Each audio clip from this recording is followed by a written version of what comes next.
What's up, everybody? Welcome back to your favorite New York Jets subscription podcast, Badlands. I'm your host, Joe Caporoso, joined as always by Connor Rogers.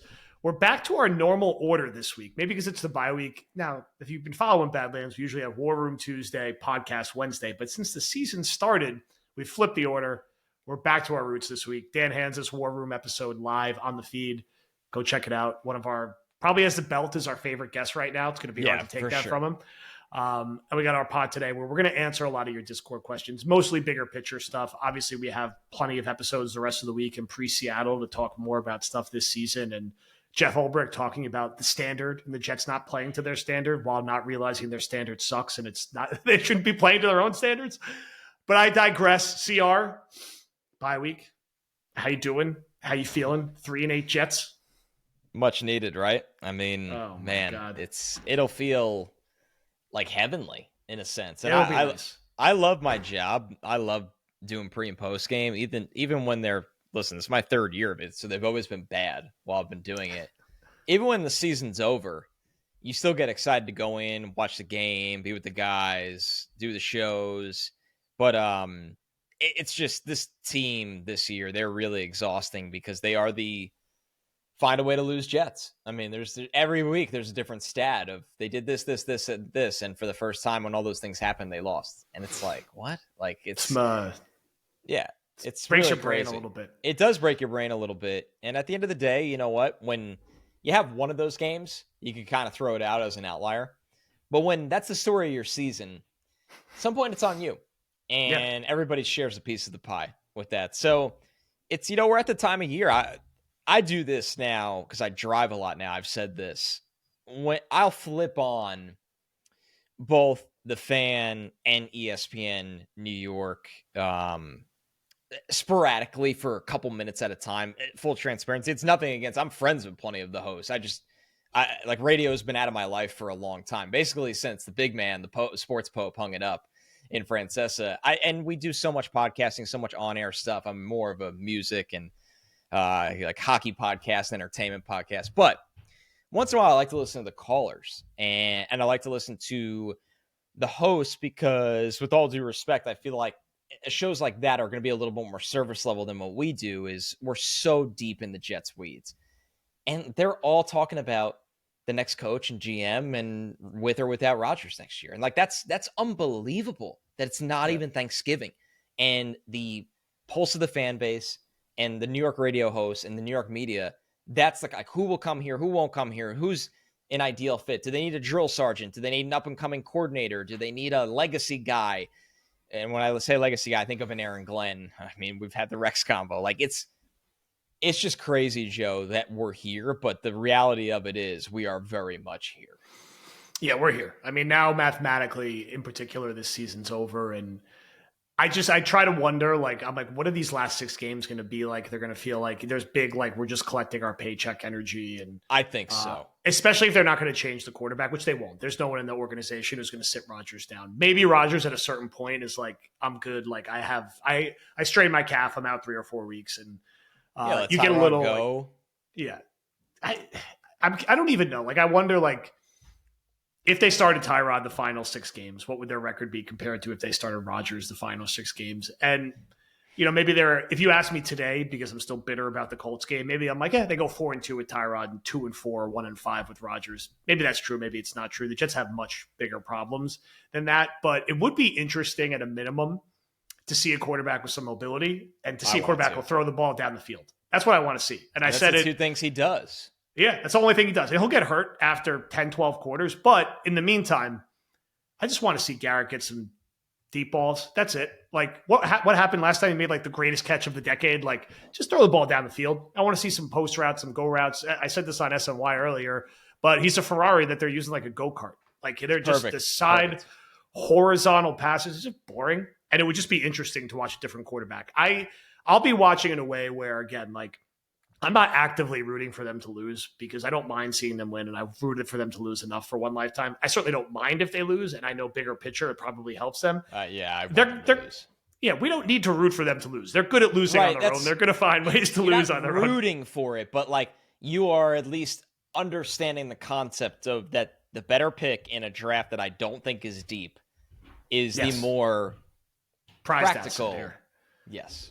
Also, phantom wins are dangerous with this franchise. They are always used as justifications to make things seem better than they are. Yep, this is our coach, 8-8 Gatorade bath culture. That was the start of it. They did it with Gino. They did it. This is a deep cut. They did it with D. Milner, defensive rookie of the month in December of his rookie year.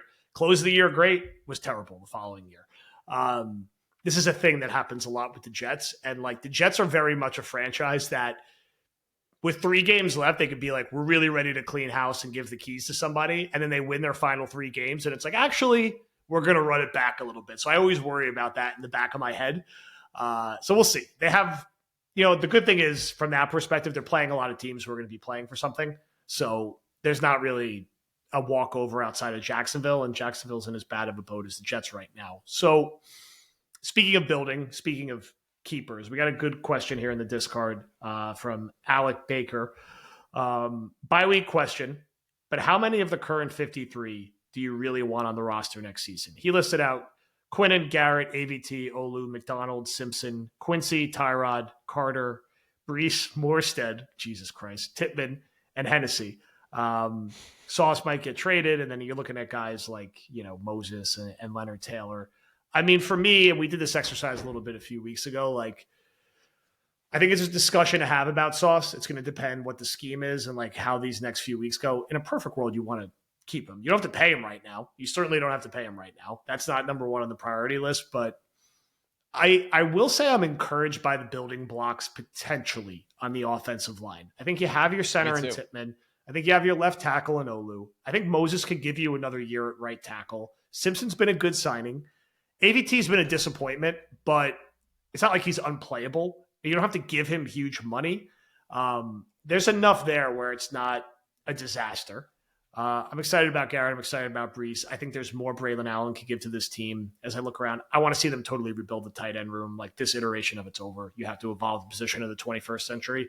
Defensively, I mean, it's a little more I think about it, it's like a little more barren than it's kind of scary. Like you'll get your main back, which is good.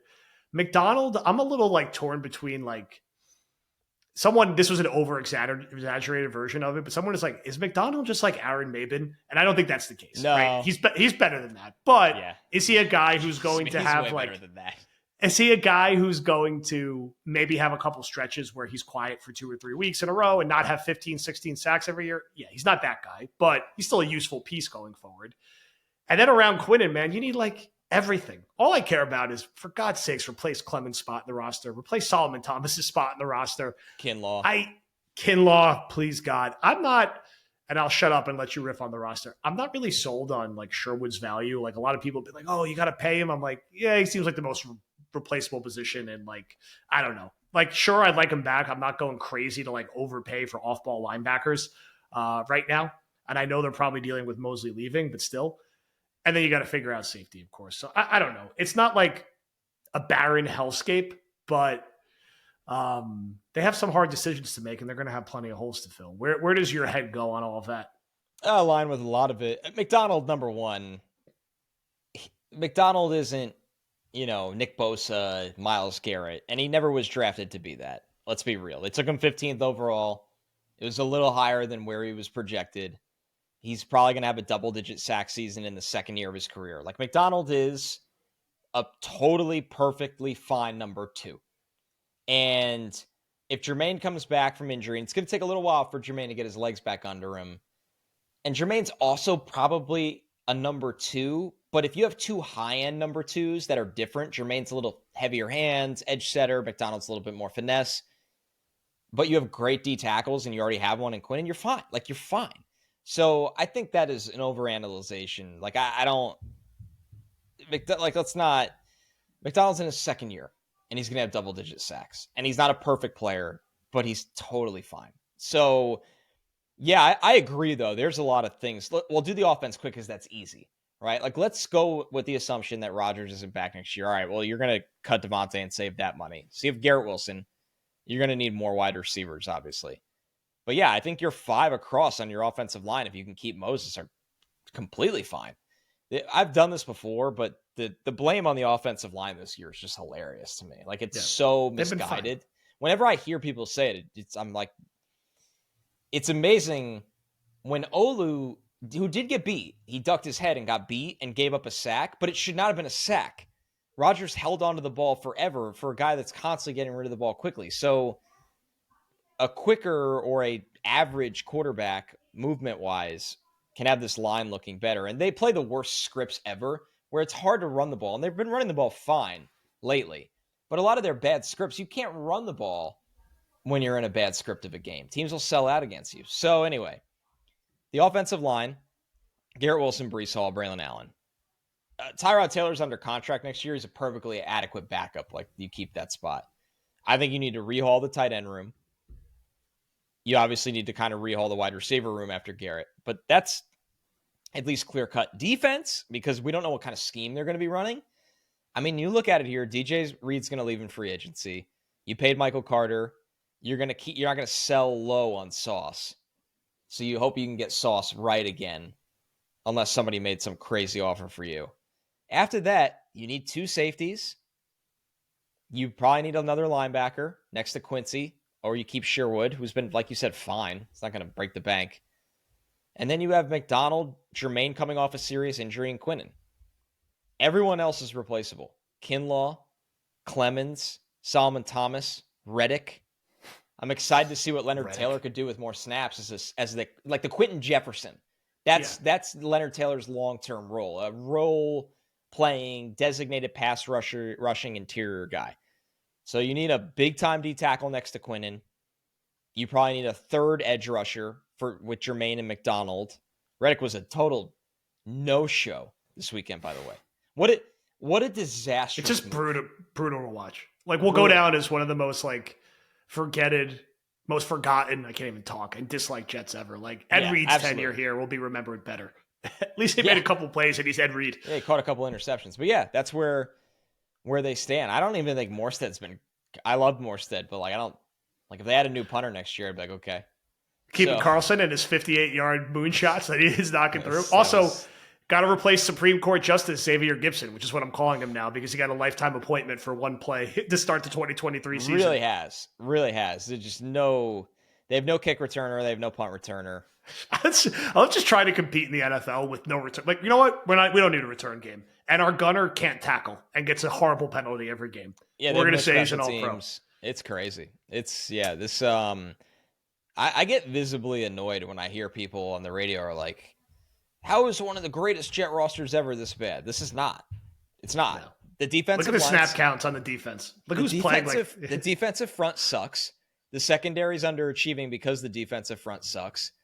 And the special teams are horrible and not very talented. And the quarterback's not playing. This isn't like some great Jets team. We were just wrong about a lot of the projections going into this year. Yes. The elite players not being elite has ultimately been a huge kick in the proverbial balls. That's a good way of putting it. Yeah. So Sauce went from great to disappointing. Rodgers went from supposed to be great to the 24th best quarterback in the league. Right. Tyron was supposed to be a great left tackle. He's a liability. He's a liability. No Mosley this year, right? And when he did play, he's clearly fell off a cliff.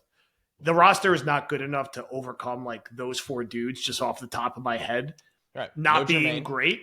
No Jermaine. There's another big Clemens one. having to play. Oh, I can't. It's like walking. It's like playing a pickup game in any sport, and the dude that was picked last, and you just go at him the whole game. Yeah. Whether it's isolation in basketball, whether it's literally trying to hit his way in volleyball, or even if you're playing backyard football, you're like, well, I know where I'm throwing the ball every time. That's what Clemens. Look at the Colts designed runs.